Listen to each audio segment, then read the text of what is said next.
Un tyran pousse une fille noire au bal de promo. Ce qui se passe ensuite choque le public. La musique s'arrête. Les lumières clignotantes se figent et des centaines d'yeux se fixent sur le même endroit. Nina Carter, dans sa robe bleu marine rampée, de punch rouge, n'a pas versé une seule larme lorsque Jake Walters l'a poussée à terre. Le silence a duré seulement 3 secondes, avant que sa voix ne transperce l'air comme de l'acier. C'était la dernière fois Jake. Personne n'aurait pu imaginer que cette jeune fille de 17 ans, toujours silencieuse dans le coin de la bibliothèque, cachait un secret qui allait complètement transformer le bal de la Westwood Academy en moins d'1 minute. Le tyran le plus redouté de l'école allait gésir immobile sur le sol tandis que les téléphones portables immortalisaient chaque seconde de son humiliation. La Westwood Academy de Portland n'était pas réputée pour sa diversité avec ses frais de scolarité exorbitants et une tradition vieille de 5 générations. L'école accueillait principalement les enfants d'hommes d'affaires de politiciens locaux. Nena était l'une des rares élèves noires, fille de Terence, professeur de littérature à l'université, et de Diana, kinésithérapeute spécialisée dans les athlètes de haut niveau. Sa robe bleu marine, conçue et cousue par elle-même, se démarquait de marques de luxe et des robes de créateurs. Jake Walters, capitaine de l'équipe de natation et héritier du plus grand concessionnaire automobile de la région, n'a jamais caché son mépris pour les élèves boursiers. Son groupe, composé de Tyler, Marcus et Olivia, dominait les couloirs avec des rires bruyants et des commentaires blessants pendant tout le semestre. Nena a enduré des blagues sur ses cheveux, ses vêtements et même la profession de ses parents, toujours silencieuse, observant comme si elle étudiait chacun de leurs mouvements. « Hé, la boursière, tu t'es perdue en venant à la cuisine », cria Jake alors que Na entrait dans la salle décorée. Quelques rires nerveux s'éclatèrent, les autres détournèrent le regard, embarrassés. Le DJ baissa le volume, sentant la tension monter. Na se contenta de sourire, ajusta sa robe et continua à marcher vers la table des boissons. Mais Jake n'était pas satisfait. Il s'approcha rapidement, ses amis formant un demi-cercle derrière lui. « Tu ne comprends pas? Les gens comme toi servent les boissons, ils ne les boivent pas. » Sa voix était empreinte du venin de quelqu'un qui n'a jamais été contredit. Na se servit un punch-in l'ignorant complètement. C'est son silence qui attisa la fureur de Jake. « Regarde-moi quand je te parle », grogna-t-il en attrapant le bras de Na. « Tu as bougé trop vite », dit-il en lui faisant lâcher le verre qui renversa le punch sur sa robe méticuleusement confectionnée à la main. La musique s'arrêta, les caméras se braquèrent sur eux, et, voyant que Na ne réagissait pas, il lui donna la poussée qui allait tout changer. Na ne tomba pas comme quelqu'un qui perd l'équilibre, mais comme quelqu'un qui choisit de tomber. Ses yeux fixés sur ceux de Jake ne montraient ni peur ni honte, mais plutôt un regard calculateur. « C'était ta dernière fois, Jake ?» dit-elle, en se relevant avec une fluidité étrange, presque athlétique que personne à la Westwood Academy savait. C'est que Na n'était pas seulement la fille d'un kinésithérapeute, elles entraînaient au jiu-jitsu depuis l'âge de 7 ans, alors que les autres filles prenaient de cours de ballet et de piano. Nena apprenait à mettre à terre des adversaires 3 fois plus grands qu'elle. L'entraînement n'était pas seulement un loisir, c'était une passion qui l'avait conduite à des compétitions nationales, toujours loin des regards de l'école. Jake Ritten tendant les bras vers le publicette en profitant de l'attention. « Qu'est-ce que tu vas faire maintenant, la fille bourrée d'argent? Appelle ton papa. » Il n'avait pas remarqué le changement dans la posture de Na, la façon dont elle répartissait son poids entre ses pieds, la façon dont ses yeux analysaient chaque point faible de son corps. Si vous suivez cette histoire, n'oubliez pas de vous abonner pour ne manquer aucun détail de ce qui va se passer, car lorsque Jake s'approcha pour donner un deuxième coup, personne n'aurait pu prédire ce que Nena allait faire ensuite. En moins de 5 secondes, le bal allait devenir le théâtre de la plus grande humiliation que la Westwood Academy ait jamais connue, et ce ne serait que le début d'une guerre que Jake n'aurait jamais imaginé devoir mener. Jake, Marina Pierce, la voix de Marina, Pierce transperça l'atmosphère tendue de la salle de bal. La meilleure amie de Nahed, présidente du club de débasse, plaça entre eux deux ce bras tendu, créant une barrière physique. Jake hésita une seconde, suffisamment longtemps pour que la situation change complètement. Nahed se déplaça avec une rapidité que personne n'attendait d'un seul mouvement fluide d'elle, attrapa le poignet tendu de Jack, tourna son corps et utilisa son poids contre elle. L'impact fut brutal, le corps du nageur de 1,90 m atterrit sur les sols polis avec un bruit sourd qui fit taire la musique. Les téléphones portables étaient déjà pointés. Pour immortaliser le moment où le tyran de la Westwood Academy était mis à terre par une fille de 15 cm plus petite et 20 kilos plus légère. « Qu'est-ce que c'est que ça ?» cria Jacques, les visages rouges de honte alors qu'il essayait de se relever. Na gardait ses distances, sa posture détendue, contredisant l'attention grandissante. Des flashs de ses cours de jiu-jitsu au dojo de son oncle, Ricardo lui traversèrent l'esprit. Des années d'entraînement se transformèrent en quelques secondes de précision parfaite. « Tu ne sais pas à qui tu as affaire », siffla Jake, désormais debout, ses amis formant un cercle menaçant autour de lui. « Toi non plus », répondit Nena d'une voix calme et maîtrisée. L'enregistrement de ce moment devint viral avant même la fin du bal. La nageuse met KO, un nageur arrogant, est devenue la vidéo la plus partagée dans les groupes de messagerie de l'école. Des commentaires tels que « Elle a l'air d'une catcheuse professionnelle » et « Quelqu'un connaît son nom ?» ont inondé les réseaux sociaux. Nina est passée de l'anonymat à la légende en quelques minutes. Dans la voiture sur le chemin du retour, Marina ne pouvait s'empêcher de rire en regardant la vidéo pour la 20e fois. « Na, tu es officiellement ma héroïne, mais comment as-tu appris à faire ça ?» Na sourit en regardant les lumières de la ville à travers la fenêtre. « Mon oncle Ricardo a une académie de jiu-jitsu en centre-ville. J'ai commencé à m'entraîner quand j'avais 7 ans, après que des enfants m'aient bousculé dans la cour de récréation parce que j'étais différente. Papa voulait que j'apprenne à me défendre. Et pourquoi tu n'en as jamais parlé à personne à l'école ? Parce que je n'ai jamais eu à m'en servir. » Nina haussa les épaules jusqu'à aujourd'hui. Ce qu'elle n'avait pas dit à Marina, c'est que cette nuit avait brisé quelque chose en elle. Un barrage de patience construit au fil des mois, chaque commentaire sur ses cheveux, chaque rire pendant ses représentations, chaque regard méprisant, dans les couloirs, tout cela s'était accumulé jusqu'à ce moment-là. Le lendemain matin, Nena se réveilla avec son téléphone qui explosait de notifications. Son nom était mentionné dans toutes les conversations sur la danse. Certains la qualifiaient de héroïne, d'autres, principalement les amis de Jake, la traitaient d'agressive et de dangereuse.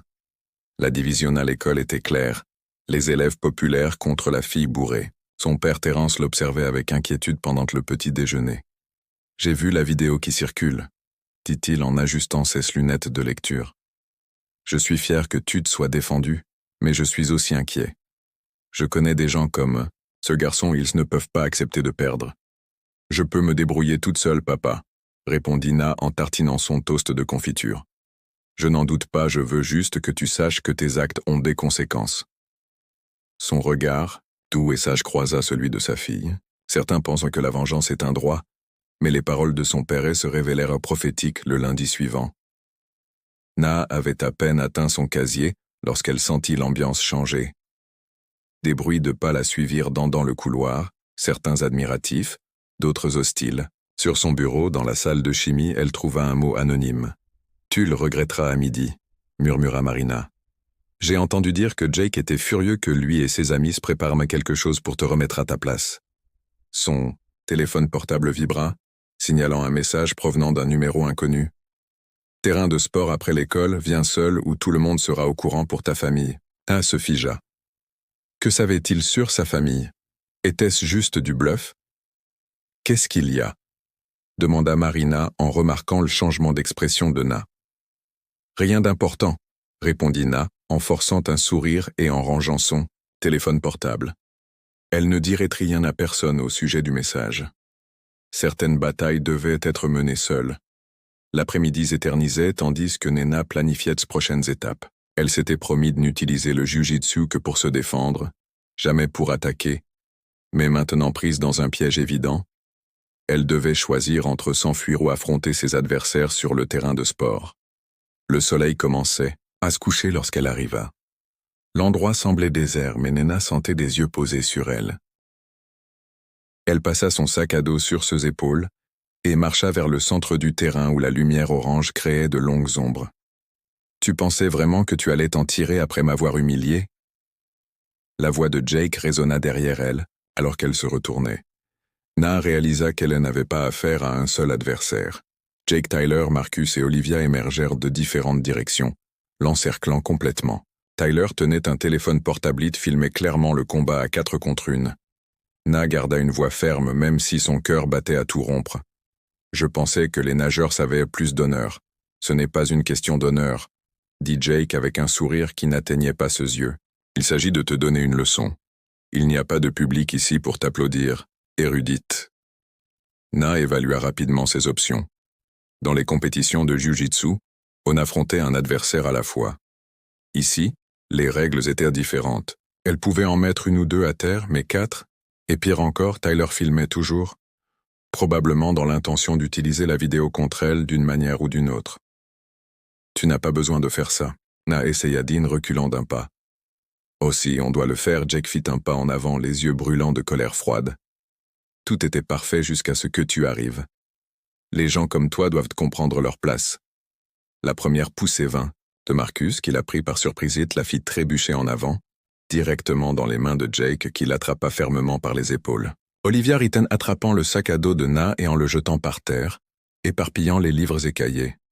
Pas de petits coups maintenant, hein, a murmuré Jake en serrant ses épaules, jusqu'à ce qu'il la lâche. Mark X, tu as 5 secondes pour te mettre à genoux et t'excuser.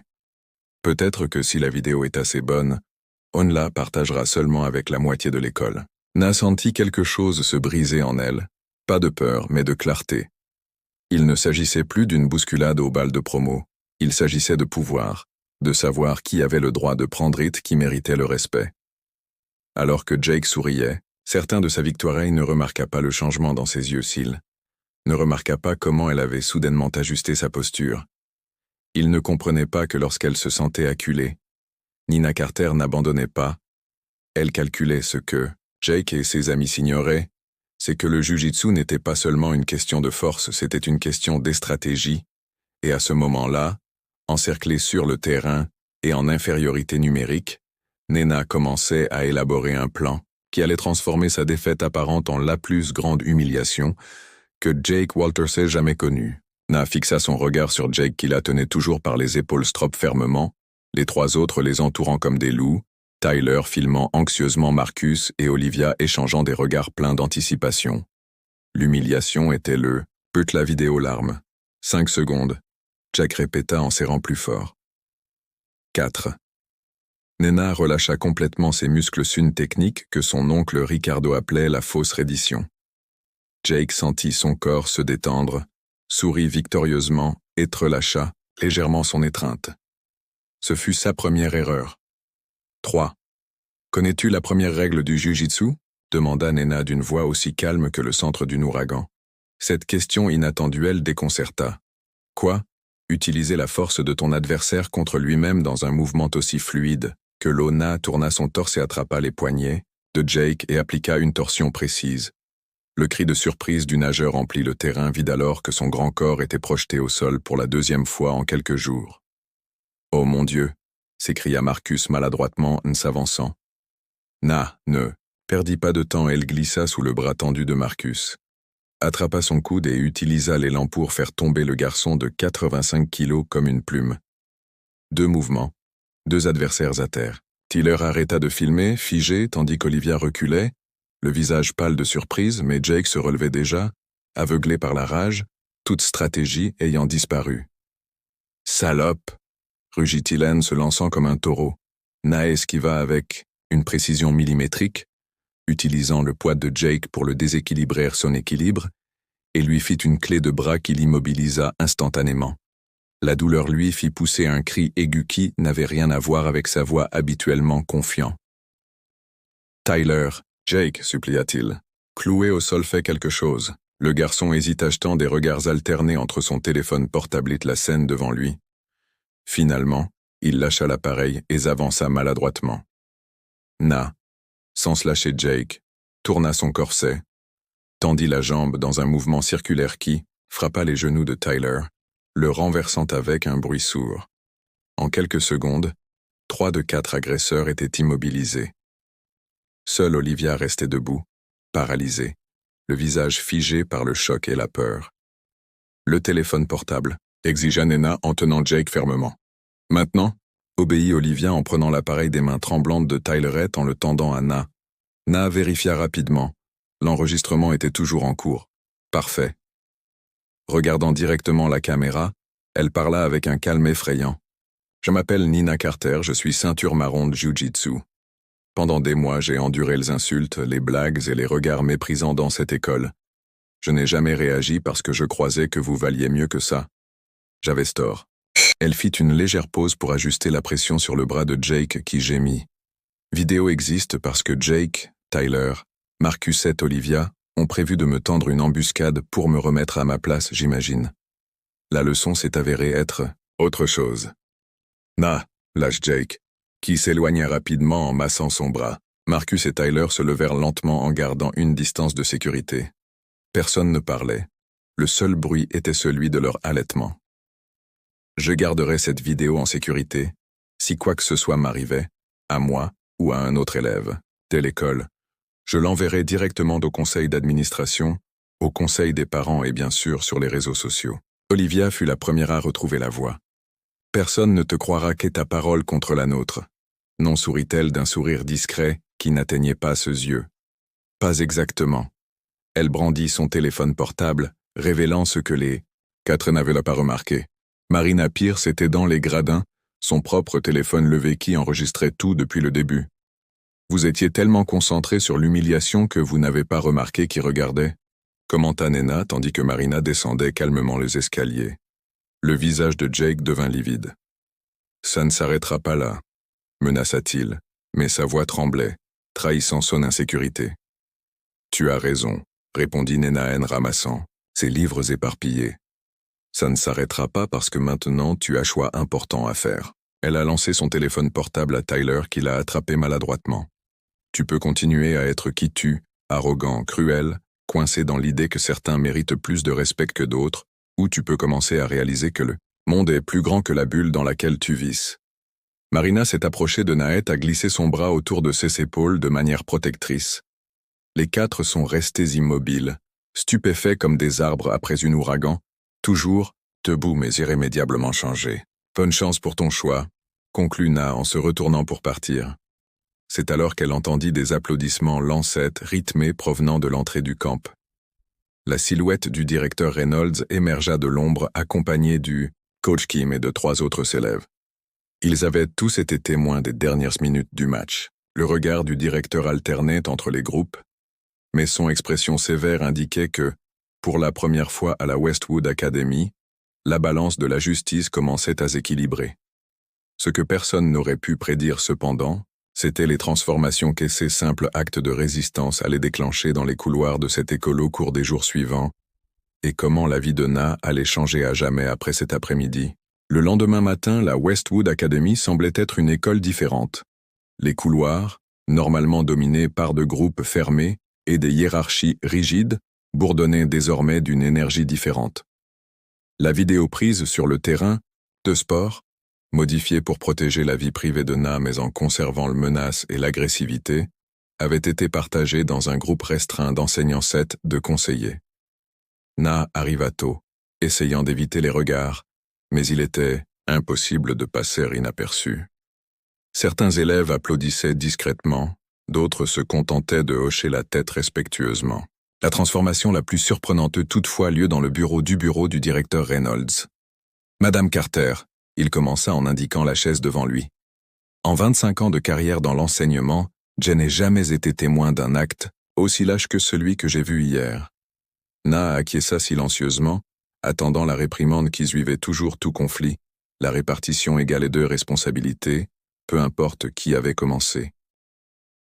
« Je n'ai jamais vu une telle dignité face à l'adversité non plus, » continua-t-il en la surprenant. « Westwood vous a déçu, vous et les autres élèves. Cela change à partir d'aujourd'hui. Ce qui a suivi était une transformation que personne n'aurait pu prédire. Jake, Tyler, Marcus et Olivia ont été suspendus pour 2 semaines, avec de travaux d'intérêt général et des séances obligatoires, avec des conseillers. Contrairement à ce que tout le monde attendait, les parents de Jake n'ont pas essayé de couvrir l'incident. Elizabeth Walters, la mère de Jake et une chirurgienne renommée, s'est présentée en personne pour présenter leurs excuses à Nena et à sa famille. « Mon fils a beaucoup à apprendre sur le caractère et les conséquences de ses actes », a-t-elle déclaré, les yeux remplis d'un mélange de honte et de détermination. Il apprendra tout ce qu'il faut en 2 semaines. La Westwood Academia, mise en place un programme anti-harcèlement mené par les élèves. Étonnamment, Olivia a été la première à se porter volontaire. « J'étais du mauvais côté », a-t-elle avoué à Nina dans un couloir désert, loin du public qui approuvait habituellement chacune de nos actions. « J'ai vu ce que nous avions fait à travers les yeux de quelqu'un d'autre pour la première fois, et je ne me reconnaissais pas. » Nena, qui aurait facilement pu garder rancune, a choisi une voie différente avec le soutien de son père Terence. Elle a transformé son expérience en un club d'autodéfense inclusif pour les élèves et tous les étudiants intéressés. Le directeur a non seulement approuvé l'initiative, mais a alloué des ressources et un espace dans le gymnase de l'autodéfense, ne consiste pas à faire du mal. Nena a expliqué lors de la première réunion devant une salle étonnamment pleine. Il s'agit de connaître sa valeur et de fixer des limites. Marina, toujours à ses côtés, souriait fièrement filmant son amie pour le journal de l'école. Qui aurait pu imaginer qu'une nuit, lors du bal, tout allait changer. Le retour de Jackie était différent de ce à quoi tout le monde attendait. Sans son arrogance habituelle, il marchait dans les couloirs comme quelqu'un qui réapprend à prendre sa place. Au bout de 3 semaines, il a fait quelque chose qui a choqué toute l'école. Il s'est inscrit au club d'autodéfense de Nena. Un lourd silence s'est abattu sur la salle quand il est entré. Nena s'est arrêté au milieu d'une démonstration, ses yeux rencontrant les siens. « Je peux rester ?» a-t-il demandé d'une voix empreinte d'une humilité qu'elle ne lui avait jamais entendue auparavant. Nena l'observa un instant, puis acquiesça. Tout le monde peut apprendre à se défendre et à ne pas être agressif. 1 semaine plus tard, Tyler et Marcus se présentèrent également, non plus comme aides-amis inséparables, mais comme des individus faisant leur propre choix pour la première fois. Au cours des mois suivants, la Westwood Academy commença à changer les barrières invisibles entre les élèves boursiers et les élèves payants qui ne disparurent pas complètement du jour au lendemain, mais quelque chose de fondamental avait changé. Le respect n'était plus déterminé par le compte en banque de ses parents ou la marque de ses vêtements. Le dernier jour d'école, Nena trouva une enveloppe dans son casier. À l'intérieur, il y avait une carte signée par Jack accompagnée d'un don anonyme destiné à développer le programme de bourse de l'école. « Certaines leçons font plus mal que d'autres », avait-il écrit. « Merci de m'avoir appris à tomber et à me relever différemment. » Son père Terence avait raison. Les actions sont des conséquences. Mais ce que personne n'avait prévu, c'était comment ces conséquences pouvaient transformer non seulement des individus, mais tout un système. Ce soir-là, assise sur le balcon avec son père et regardant le coucher du soleil, Nena réfléchissait. « Tu sais ce que j'ai appris cette année, papa ? » « Quoi, ma chérie ? La vraie justice, ce n'est pas de détruire les gens, c'est d'élever. L'énormesque est de montrer que tout le monde mérite le respect, non pas parce qu'il peut battre quelqu'un dans une confrontation, mais parce que nous avons tous la même valeur. » Terence sourit, fier au-delà des mots, et c'est ce que tu as enseigné, à toute une école parfois. Il suffit d'une seule personne qui refuse d'accepter l'injustice pour qu'une transformation commence. Il ne s'agit pas de vengeance ou d'humiliation, mais du courage de fixer des limites et de la sagesse d'offrir des voies de changement.